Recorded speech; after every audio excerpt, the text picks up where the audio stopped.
பைபிள்ல தொடக்கத்தில் இருந்து இந்த பரிசுத்த வேதாமம் பழைய ஏற்பாட்டிலிருந்து புதிய ஏற்பாடு வரை ஆண்டவர் எவ்வாறு அவர்களோடு உடனே இருந்தார், ஆண்டவர் எவ்வாறு இவர்களை வழிநடத்தினார் என்பதுதான் இருக்கிறது.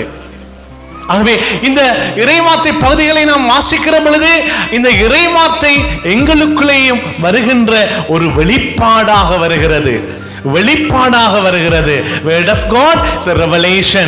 இன்றைக்கு நாம் வாசித்த இந்த இறைவார்த்தை பகுதியின் தொடக்கத்திலே நாம் பார்க்கிறோம், ஆண்டவரே நீர் உம்மை உலகுக்கு வெளிப்படுத்தாமல் எங்களுக்கு வெளிப்படுத்த போவதாக சொல்லுகிறீரே, ஏன்?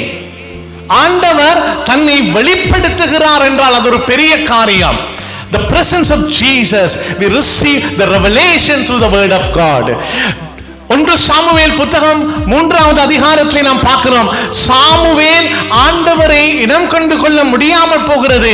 தொடக்கத்திலே ஆண்டவர் சாமுவேல் சாமுவேல் என்று கூப்பிடுகிற பொழுது காரணம் அந்த இறைவார்த்தை பகுதி சொல்லுகிறது, அந்நாட்களில் ஆண்டவருடைய வார்த்தை அரிதாக இருந்தது, ஆண்டவருடைய வார்த்தை வெளிப்படுத்தப்படாமல் இருந்தது. அன்றைக்கு அவங்களுடைய கரத்துல, அந்த சாமுவேல் சிறு பையனுடைய கரத்துல இந்த பைபிள் இருக்கல்ல, இறைவார்த்தை இருக்கல்ல. ஆகவே ஆண்டவருடைய குரலை கேட்பது அவர்களுக்கு கடினமாக இருந்தது.